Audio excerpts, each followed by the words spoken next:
Hello दोस्तों, दृष्टि IAS के इन फोकस प्रोग्राम में आप सभी का स्वागत है। बीते दिनों एक खबर बहुत ज्यादा चर्चा में बनी हुई है, जहां पर अमेरिका के अंतर्गत जो अमेरिका की सुप्रीम कोर्ट है उसने गर्भपात से जुड़े एक संवैधानिक अधिकार को रद्द कर दिया है। ठीक है, तो जो आज का हमारा टॉपिक है वो क्या है, अमेरिकी सुप्रीम कोर्ट ने क्यों समाप्त की गर्भपात की संवैधानिक सुरक्षा। जी हाँ, यहाँ पर जो गर्भपात की स्थिति है उसको संवैधानिक रूप से सुरक्षा दी गई थी और इससे जुड़ा एक विशेष मामला बहुत ज्यादा चर्चा में बना हुआ है। तो आज के इस डिस्कशन में हमारा फोकस रहेगा इस पूरे टॉपिक पर कि क्या क्या प्रमुख प्रावधान इसके पहले किए गए थे, संवैधानिक सुरक्षा किस हिसाब से दी गई थी, किस केस के तहत दी गई थी, ऐसी क्या परिस्थितियां बनी जहां पर सुप्रीम कोर्ट ने एक पुराने निर्णय को रद्द करते हुए इस सुरक्षा को वापस कर लिया। इसके बाद कि आने वाले समय में अब क्या स्थितियां बन सकती हैं, इन सभी मुद्दों पर हम चर्चा करेंगे।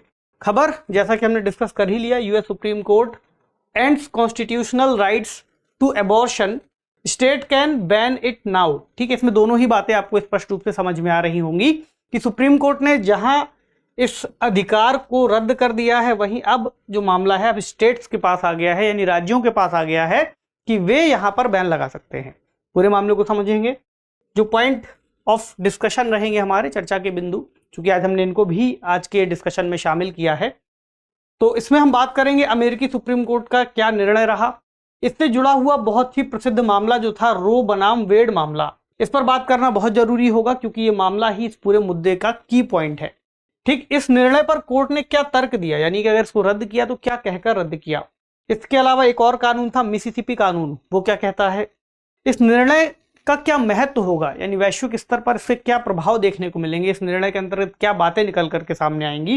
इसके अलावा बहुत प्रमुख बात कि भारत में भी गर्भपात की क्या स्थिति है, कौन कौन से कानून मौजूद हैं, क्या किस तरीके से टर्मिनेशन किया जा सकता है। ठीक, और एक सवाल जिसे आप मेंस के स्तर पर लिखने का अभ्यास करेंगे, चूंकि प्रीलिम्स की परीक्षाएं हो चुकी हैं और अब मेंस पर आपको बहुत ज्यादा फोकस रखना है। जीएस पेपर 2 के अंतर्गत हम इस टॉपिक को जोड़ करके देख सकते हैं। तो शुरू करें, अमेरिकी सुप्रीम कोर्ट का क्या निर्णय रहा। तो बीते 24 तारीख को 24 जून 2022 को यह निर्णय आया, जहां पर सुप्रीम कोर्ट ने, संयुक्त राज्य अमेरिका की सुप्रीम कोर्ट ने ऐतिहासिक रो बनाम वेड मामले के निर्णय को पलट दिया। और ये जो मामला था 1973 में ये जो निर्णय आया था उसको पलटा गया है, और जो निर्णय दिया गया उसको जो जजेस की बेंच थी उसमें 6-3 के बहुमत से इस निर्णय को लिया गया। ठीक, यानी कई सारे जज ऐसे थे जो इसके पक्ष में थे, 6 जज, और 3 जज ऐसे थे जो इस निर्णय को रद्द किए जाने के विपक्ष में थे। ठीक, और ये जो मामला है रो बनाम वेड मामला, इसके अंतर्गत गर्भपात को एक संवैधानिक अधिकार के रूप में यूएस में मान्यता दे दी गई थी। ठीक, मुद्दा काफी गर्म हो चुका है यूएस के अंतर्गत, और कई सारे लोग इस मुद्दे पर ही यूएस के अंदर हमें बटे हुए नजर आ रहे हैं। यानी एक धड़ा ऐसा है जो इस बात को चीयर कर रहा है, इस बात पर पार्टी मना रहा है, वहीं कई सारे लोग ऐसे हैं जो इस बात पर विरोध कर रहे हैं। और ऐसा देखा गया है कि लगभग बहुसंख्यक जनसंख्या जो है ओपिनियन पोल के मुताबिक यहाँ पर इस जो निर्णय आया है इसके विरोध में खड़ी हुई है। कुछ जजेस के नाम आप यहाँ पर देख सकते हैं जो प्रमुख रूप से इस निर्णय में शामिल थे, और जो हमने 6-3 के निर्णय की बात कही उसमें 6 जजेस की सूची यहाँ पर दी हुई है। ठीक है, और जो चीफ जस्टिस थे वे कौन थे, जॉन जी रॉबर्ट्स जूनियर, जिन्होंने इन 5 जजों के साथ मिलकर के इस निर्णय को पूरा किया और अपना भी मत इस निर्णय की तरफ दिया। ठीक, तो पहले नजर डाले रो बनाम वेड मामले पर। यह मामला कब का है, कैसे शुरू हुआ था और क्या निर्णय दिया गया था। तो रो बनाम वेड मामले को हम रो मामले के रूप में भी जानते हैं, रो के नाम से इसको संदर्भित करते हैं। मामला कैसे शुरू हुआ, कब का है, तो एक 22 वर्षीय लड़की थी जिन्होंने यहां पर इस केस को दर्ज किया था, एक तरह से वाद दायर किया था। तो यहां पर रो जो नाम है वो संदर्भित करता है नॉर्मा मैककॉर्व, ठीक, जिनका ये सूचीबद्ध नाम था। और जो वेड थे वो दरअसल टेक्सास के एक जिले के अटॉर्नी थे जिनका नाम था हेनरी वेड। इन दोनों के ही नाम से ये मामला बना है, रो बनाम वेड। तो उस समय क्या था कि कई राज्यों में अलग अलग स्तर पर जो गर्भपात था उसको अवैध घोषित कर दिया गया था। इन्होंने चुनौती दी, उसके बाद जो राज्यों ने गर्भपात को अवैध घोषित किया था उन कानूनों को इस निर्णय के बाद रद्द कर दिया गया। ठीक, और गर्भपात को भ्रूण की व्यवहार्यता के बिंदु तक गर्भपात की अनुमति दिए जाने को मंजूरी दी गई। थोड़ा सा टेक्निकल लग सकता है कि भ्रूण की व्यवहार्यता का बिंदु क्या होता है, इस पर बात करें। ये नॉर्मा मैककॉर्वे की आप तस्वीर देख सकते हैं। ठीक, तो जो बात की कि व्यवहार्यता का बिंदु क्या है, तो एक ऐसा समय जिसके बाद गर्भ के बाहर भ्रूण जीवित रह सके, यानी एक ऐसा पॉइंट आता है जब माता के शरीर में गर्भ की स्थिति के अंतर्गत जो भ्रूण है यदि उसको बाहर निकाल लिया जाए तो वो जीवित रह सके। ऐसी स्थिति को माना गया कि उस स्थिति में केवल गर्भपात नहीं किया जा सकेगा, उसके पूर्व की जो स्थितियां होंगी उसमें गर्भपात किया जा सकेगा। ठीक, तो रो का जब ये निर्णय आया था, जो कि बहुत पुरानी बात है, 1973 की, लगभग 50 साल होने जा रहे हैं, तो इस फैसले के समय जो भ्रूण की व्यवहार्यता यानी फर्टाइल वायबिलिटी की बात थी, उस समय लगभग इसको 28 सप्ताह माना गया था, यानी लगभग 7 महीने का समय इस स्थिति के अंतर्गत देखा जाता था कि 7 महीने के बाद आप गर्भपात नहीं करा सकेंगे और उसके पहले करा सकते हैं 28 सप्ताह तक। लेकिन जैसे धीरे धीरे मेडिसिन के क्षेत्र में प्रगति होती गई तो इस सीमा को 23 या 24 सप्ताह यानी लगभग 6 महीने तक मान करके देखा गया। और अब जो नए अध्ययन है वो बताते हैं कि लगभग 22 सप्ताह तक भी ऐसा किया जा सकता है, यानी 22 सप्ताह के बाद ऐसी स्थितियां बन सकती हैं।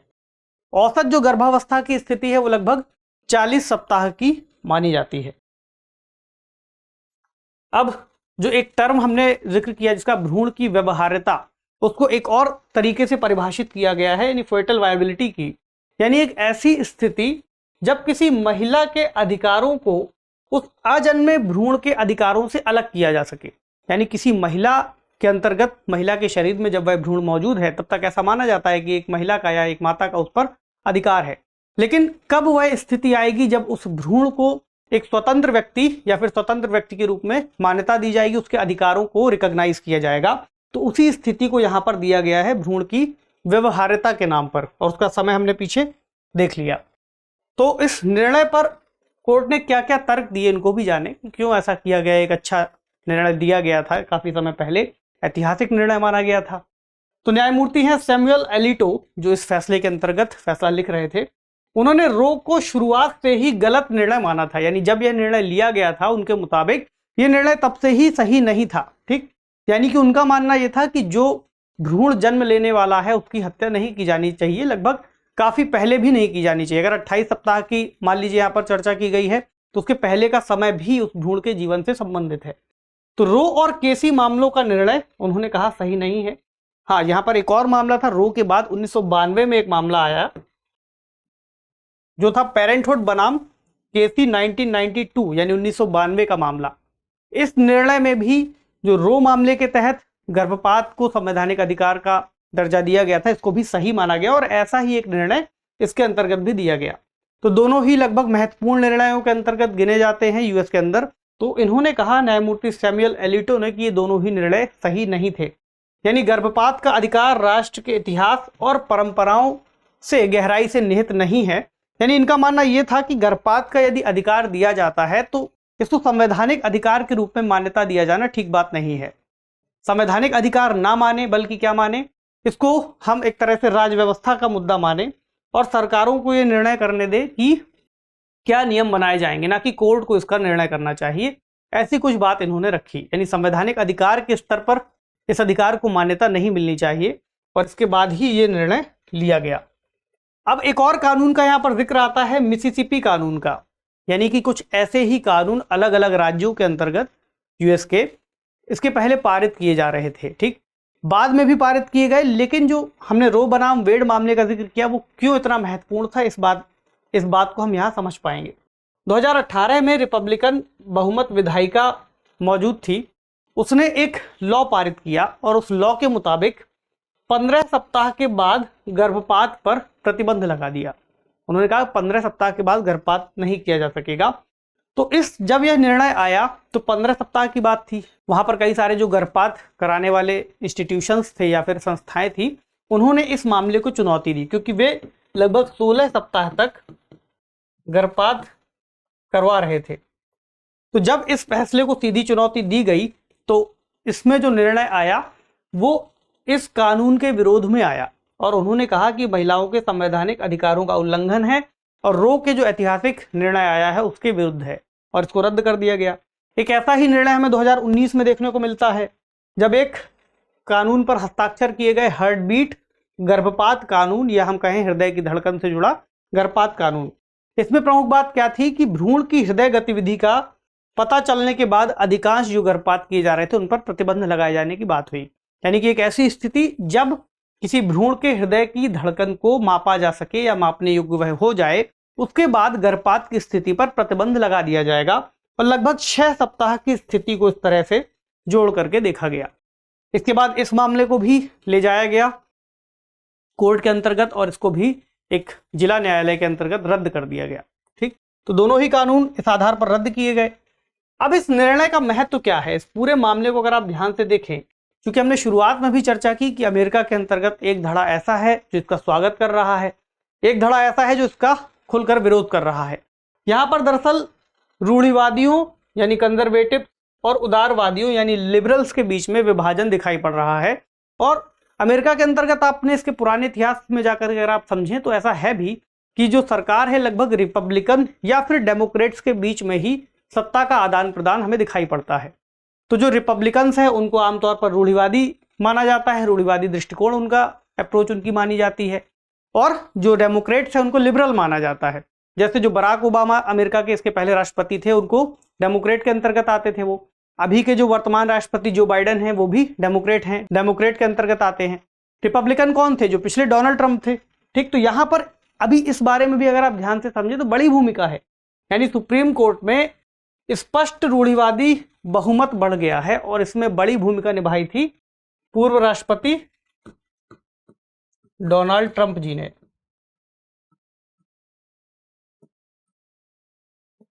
कैसे निभाई थी, जब ये सत्ता में थे तब इन्होंने एक बड़ा परिवर्तन किया, सुप्रीम कोर्ट के अंतर्गत जो मेजॉरिटी थी उसको बना दिया रिपब्लिकन्स की तरफ से। ठीक, तो इसके बाद एक लंबे समय से इस प्रक्रिया को फॉलो किया जा रहा था। कई सारी रिपोर्ट्स ऐसा बताते हैं कि ये जो निर्णय अब आया है इस पर काफी समय से प्लानिंग चल रही थी और जैसे ही उनके हाथ में बहुमत आया उन्होंने इस निर्णय को ले लिया। ठीक, तो इससे दक्षिण और मध्य पश्चिमी गरीब महिलाओं पर प्रभाव पड़ेगा अमेरिका के अंतर्गत। अगर आप मैप में देखेंगे तो जो दक्षिण के राज्य हैं या फिर मध्य पश्चिम क्षेत्र के जो राज्य हैं वहां पर जो गरीब महिलाएं हैं उन पर इसका बड़ा प्रभाव पड़ेगा। इसके अलावा ऐसा भी कहा जा रहा है कि कानूनी रूप से जो गर्भपात किए जाते हैं अब उनकी संख्या में लगभग 14% तक की गिरावट देखने को मिलेगी, क्योंकि यदि यह मामला कई राज्यों में अगर हम देखें तो 6 सप्ताह से 15 सप्ताह के बीच में जो पुराने कानून लागू थे उसके आधार पर देखा जा सकता है। तो 6 सप्ताह के अंतर्गत ऐसा भी कहा गया है कि कुछ महिलाएं ऐसी होंगी जिनको इस बारे में पता ही नहीं चल पाएगा कि वे गर्भ धारण कर चुकी हैं, और एक ऐसी स्थिति आ जाएगी जब यदि वे उस बच्चे को जन्म ना देना चाहें उसके बावजूद उनको गर्भपात कराने की अनुमति नहीं दी जाएगी। ठीक है, इसलिए जो गैर कानूनी गर्भपात वाले मामले होंगे उनमें वृद्धि हो सकती है, या फिर कानूनी गर्भपात वाले जो मामले होंगे उनकी संख्या में कमी आ सकती है उनके मामलों में। तो गर्भपात के अधिकार की रक्षा के लिए कोई अब संघीय कानून भी मौजूद नहीं होगा। इसके अलावा गर्भावस्था के 6 सप्ताह के बाद लगभग पूर्ण प्रतिबंध जैसे मामले कई सारे राज्यों के अंतर्गत हमने देखे हैं, खासकर वे राज्य जहां पर रिपब्लिकन्स की सरकार मौजूद है। ठीक, इसके अलावा अब जो मामले हैं पूरी तरह से राज्यों के पास पहुंच जाएंगे और राज्य इसके अंतर्गत जो कानून बना करके निर्धारण करेंगे वो व्यवस्था चल पड़ेगी।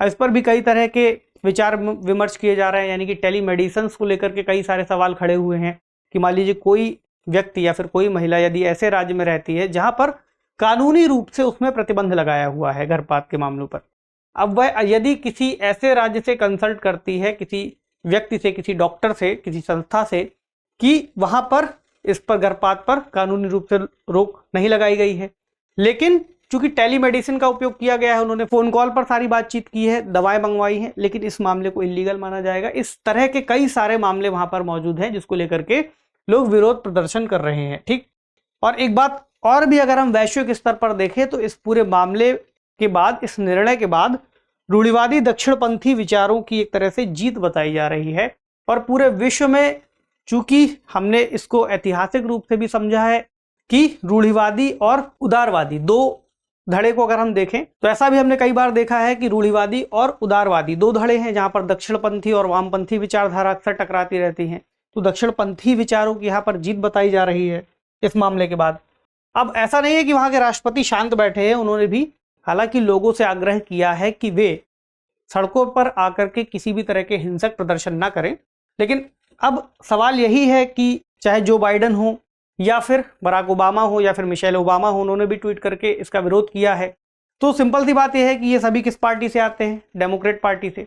और रिपब्लिकन पार्टी की तरफ से लिए गए, एक तरह से रूढ़िवादी विचारधारा की तरफ से लिए गए इस निर्णय को इन्होंने एक तरह से विरोध इसका दर्ज कराया है और इसे ट्रेजिक एरर कहा है सुप्रीम कोर्ट की तरफ से। हालांकि और भी, अब क्योंकि अगर ये सत्ता में है ही, लेकिन इनके पास अगर सुप्रीम कोर्ट के अंतर्गत जो रिपब्लिकन्स हैं उनका बहुमत कम करना है या फिर इनको बहुमत बढ़ाना है, उसके बाद ही ऐसे मामले सॉल्व हो पाएंगे या फिर जो रूढ़िवादी विचारधारा है उसके ऊपर इनके मामलों की जीत हो पाएगी। ठीक, अब अगर हम वर्ल्ड लेवल पर चीज़ों को देखें तो भारत भी इससे अछूता नहीं होगा। भारत में गर्भपात पर क्या स्थिति है इसको भी देखना जरूरी है। तो भारत में कानून मौजूद है medical termination of pregnancy act 1971 का, जो गर्भावस्था के अंतर्गत 20 सप्ताह तक गर्भपात की अनुमति देता है। हालांकि 2021 में इसमें संशोधन किया गया था और इस अनुमति को कुछ विशेष मामलों में 24 सप्ताह तक बढ़ाने की बात इसमें कही गई थी। और विशेष मामले जैसे कि रेप की स्थिति यानी बलात्कार या फिर अनाचार की स्थिति में न्यायालय द्वारा ऐसी छूट दी जा सकती है। इसके अलावा एक मामला और आता है भ्रूण की अक्षमता यानी कि फोएटल डिसेबिलिटी। तो गर्भपात की इसमें कोई सीमा नहीं है, कोई समय सीमा नहीं रखी गई है। यदि भ्रूण की स्थिति सही नहीं है या फिर भ्रूण अपरिपक्व होता है या फिर भ्रूण में किसी तरह की कोई कमी होती है, वो ठीक से विकसित नहीं हो पा रहा है, तो विशेषज्ञ डॉक्टरों के एक मेडिकल बोर्ड द्वारा ऐसी अनुमति दी जा सकती है। जब वे इस बात का सर्टिफिकेट दे दे कि हाँ ऐसी परिस्थितियां मौजूद हैं, तब गर्भपात कराया जा सकता है। तो ये भारत से जुड़े हुए कुछ मामले हैं। वैश्विक स्तर पर अगर हम थोड़ी सी और नजर डालें तो यहाँ पर कई सारे देशों को दिखाया गया है, जिसमें से रेड कलर के जो देश मार्क हैं उन्हें आप उन देशों के रूप में देख सकते हैं जो पूरी तरह से प्रतिबंध लगाते हैं गर्भपात की स्थितियों पर। ठीक, वहीं जो हरे कलर से हैं वो पूरी तरह से छूट देते हैं, वहां पर कोई भी रिस्ट्रिक्शंस नहीं है। लेकिन चूंकि अब सुप्रीम कोर्ट ने यूएसए के एक व्यवस्था को परिवर्तित किया है, इसलिए अब यूएस को आप हरे कलर में नहीं देखना चाहिए। अब यहाँ पर जो राज्य डिसाइड करेंगे, राज्यों के अंतर्गत जो कानून बनाए जाएंगे, यूएस की स्थिति उस हिसाब से परिवर्तित होती रहेगी। चूंकि इस मैप में इसकी पुरानी स्थिति दिखाई गई है और अब इसकी स्थिति बदलती हुई हमें दिखाई देगी। बाकी अगर हम भारत को देखें तो भारत ऐसे देशों के अंतर्गत आता है जहां पर स्वास्थ्य या फिर सामाजिक आर्थिक स्थितियों को ध्यान में रखते हुए इस तरह की अनुमतियां दी जाती हैं। ठीक है, तो इस मैप में आप बाकी सारे देशों को भी देख सकते हैं। अब एक सवाल बनता है, सवाल निश्चित रूप से पूछा जाना चाहिए, नोट कर सकते हैं आप। सवाल है, बीते दिनों संयुक्त राज्य अमेरिका के सुप्रीम कोर्ट ने गर्भपात के संवैधानिक अधिकार को रद्द कर दिया है। इस मामले की पृष्ठभूमि और निर्णय पर विचार करते हुए भारत में गर्भपात से जुड़े कानून पर चर्चा कीजिए। तो सवाल बहुत सिंपल सा है, इसमें आपको यही बताना है कि संयुक्त राज्य अमेरिका ने जिस अधिकार को रद्द किया है वो किस मामले के तहत दिया गया था। कुछ ऐसी डिमांड इस प्रश्न में की गई है। क्योंकि पृष्ठभूमि की बात है और निर्णय कैसा है, उसका विरोध क्यों किया जा रहा है, उन सारे पक्षों को बताते हुए फिर भारत के अंतर्गत जो कानून है उस पर आप चर्चा कर सकते हैं। 200 शब्दों में इस उत्तर को आप फ्रेम कर सकते हैं। ठीक है, तो उम्मीद है आपने इस टॉपिक से कुछ जानकारी ली होगी, कुछ समझा होगा। आपसे मिलेंगे अगले सेशन में कुछ अन्य बहुत महत्वपूर्ण विषय के साथ जिस पर हमारा फोकस रहेगा। तब तक पढ़ते रहिए। शुक्रिया।